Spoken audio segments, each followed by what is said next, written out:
मैं रुपेश। मुख्य विषय, सफल होने के लिए ना कहने की आदत डालें और अपनी प्रतिभा को पहचाने लेकर के उपस्थित हो रहा हूं। आइए पहले ना कहने की आदत डाले पर विचार करें। हर बार जब आप कुछ बातों के लिए हां कहते हैं वह महत्वहीन होता है।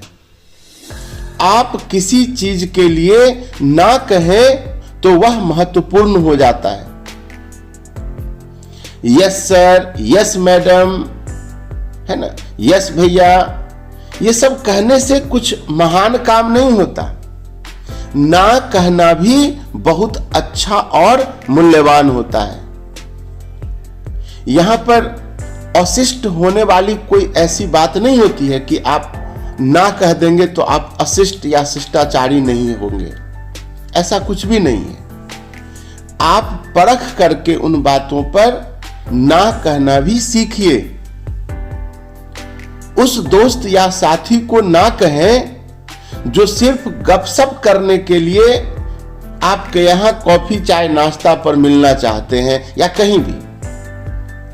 या अपने उस सहकर्मी को ना कहें जो अपनी नकारात्मकता का प्रसार करना या दूसरों में दोष दिखाना चाहता है। या फिर अपने उन रिश्तेदारों को भी ना कहें जो आपके सपनों पर हंसते हैं और आपको खुद पर शक करने के लिए बाध्य करते हैं। जीवन के उस सामाजिक दायित्व को भी ना कहना सीखें जो जीवन का समय बर्बाद कर रहा हो। सभी लोगों के लिए आप सब कुछ नहीं कर सकते। हम में जो अच्छा है उसे ही लेंगे। अपनी प्राथमिकताओं को समझें, अपने लक्ष्यों को समझें और एक अच्छे इंसान के रूप में कार्य करने के लिए आने वाले सप्ताह, महीनों और वर्षों में क्या करना है इसे भी जान लें। और अन्य सभी बातों के लिए ना कहना सीखें। हो सकता है आपके आसपास के लोग इससे खुश न हों, लेकिन दूसरों के कहने के अनुसार जीवन जीने के बजाय अपने सत्य और सपनों के साथ जीवन जीना उचित होगा। यदि आप एक स्टूडेंट हैं और घर में माँ पिताजी या और अन्य बुजुर्ग उपस्थित हैं और वो कुछ आपको आदेश दे रहे हैं, कुछ करने के लिए कह रहे हैं और आप बहाना करके कि नहीं मेरे पास समय नहीं है, मैं इसको नहीं कर सकता, तो यहां ना कहना अच्छी बात नहीं है। ना कहने का अर्थ यह हुआ कि आप जांच परख करके ना कहने के लिए सोचें। ऐसा ना है कि आप हर बात में कहेंगे मुझसे नहीं होगा, वो काम मुझसे नहीं होगा। यहां ऐसा कुछ भी नहीं है। हाँ, ऐसा हो सकता है कि आप अपने घर में छोटे मेंबर हों और बात बात में आप ही के नाम को पुकारा जाता होगा, अमुक ऐसा काम कर लो, ये कर लो, जबकि वह काम कोई अन्य लोग भी कर सकते थे। उदाहरण के तौर पर आप घर में हैं, आप मुद्रा में पढ़ाई कर रहे हैं, अच्छी मुद्रा में होकर पढ़ाई कर रहे हैं, अच्छा टॉपिक लेके बैठे हुए हैं और उधर से आपका बड़ा भाई या पिताजी कह रहे फल्ला ये पानी लेके आओ तो थोड़ा सा देखो तो बाहर में कौन है। तो इस तरह की बात तो गलत है। यहां पर उन सीनियर को चाहिए, चाहे आपके पिताजी हो, भैया हो, कि नहीं वो अभी पढ़ाई कर रहा है, उसको डिस्टर्ब नहीं करें। अगर वहां आप ना कह देते हैं तो यहां कोई अशिष्टता की बात नहीं होगी, यहां तो ना कहना ही पड़ेगा, क्योंकि ये काम तो वो खुद कर सकते थे, आपके भैया या पिताजी। तो इस तरह से आपको परखना है कि ना कब कहना है और ना नहीं कब कहना है। इस तरह से आप अपने आसपास या गांव में या कहीं भी देखते होंगे कोई बड़े आदमी, तथाकथित बड़े आदमी जिसको लोग कह देते हैं वो बड़े आदमी हैं, या उसके पास धन दौलत अधिक हो, या समाज में एक प्रतिष्ठा बना लिए हों, तो वो कुछ भी कहते हैं तो जो पीछे पीछे के लोग रहते हैं वो सब कुछ में वो गलत भी कह रहे होते हैं। तो हाँ जी, हाँ ऐसा होगा, हो सकता है, आप कह रहे हैं तो ऐसा होना ही चाहिए, और अपना समय व्यर्थ गंवाते रहते हैं उनके पीछे पीछे। वो गलत है। अगर आप गलत देख रहे हैं तो उनको भी कहे नहीं ये गलत है, तो आपको कभी भी बोझ ही नहीं लगेगा अपना जिंदगी, नहीं तो जिंदगी बोझ ही लगेगा दूसरे के भरोसे सब कुछ कट रहा है। तो ये ऐसा नहीं कहें। और परिस्थितिवश अगर आप किसी ऑफिस में कार्यरत हैं, एक टीचर हैं या किसी भी पोस्ट पर हैं, मैं यहाँ स्टूडेंट के लिए कह रहा हूँ, तो आप ना कहने की आदत डालें, ठीक है ना। ये तो लंबा टॉपिक हो सकता है, लेकिन इसी तरह के कई अन्य उदाहरण हो सकते हैं जिसे आप भली भांति समझ रहे होंगे। अब आइए दूसरा जो उपविषय है, अपनी प्रतिभा को पहचाने, उसको लेकर के चलें। बुद्धिमान व्यक्ति किसी दुर्लभ प्रजाति का नहीं होता। मैं और आप भी इस खिताब के हकदार हो सकते हैं और विश्व में अपना स्थान बना सकते हैं। इसके लिए किसी भी एक क्षेत्र या प्रतिभा पर केंद्रित हो जाएंगे और उसे बेहतर बनाने के लिए पूरी निष्ठा लगाएंगे, तो कुछ वर्ष के भीतर पूरी क्षमता के साथ गहराई से आप उसे कर पाएंगे और उस समय लोग आपको प्रतिभाशाली कहेंगे। जो लोग इससे पहले आपको निकम्मा और नकारा समझ रहे थे, वे सब आपको प्रतिभाशाली कहेंगे। उदाहरण के तौर पर कुछ समझ सकते हैं, समझने के लिए कुछ उदाहरण हो सकता है। माइकल जॉर्डन बास्केटबॉल के महान खिलाड़ी थे। उन्होंने विभिन्न प्रकार के खेल खेलने की कोशिश नहीं की। उन्होंने अपना ध्यान या लक्ष्य सिर्फ और सिर्फ बास्केटबॉल पर ही लगाया रखा, इसलिए वे महान बन गए। इसी तरह से एक महान वैज्ञानिक थॉमस अल्वा एडिसन, जिससे आप परिचित होंगे, ने अपने जीवन काल में आश्चर्यजनक 1093 पैटेंट पंजीकृत किए। साथ ही साथ बल्ब और फोनोग्राफ का भी आविष्कार किया।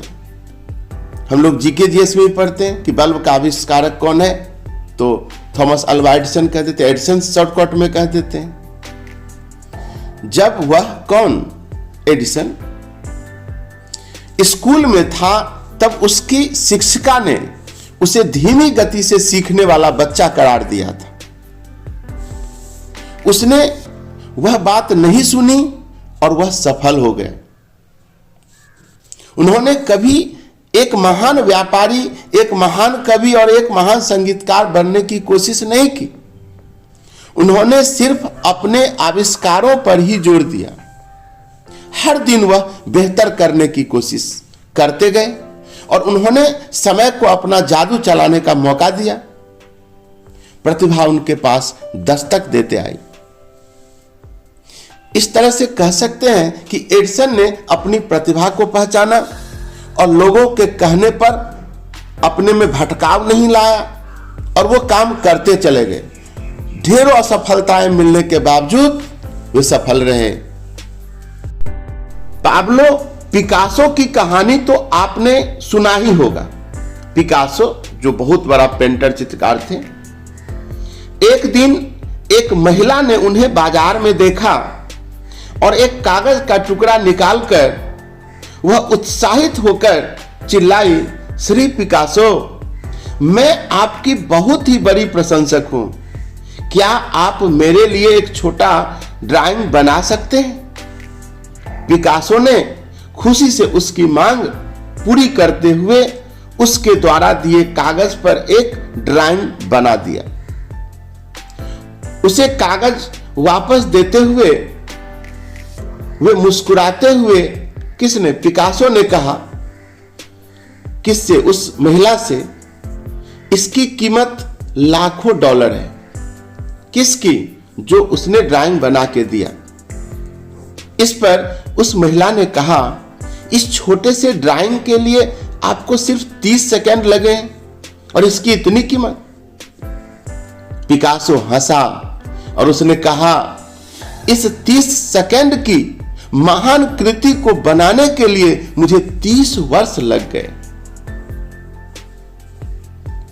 आइए जानते हैं अपनी प्रतिभा को और श्रेष्ठ बनाने के लिए क्या किया जा सकता है।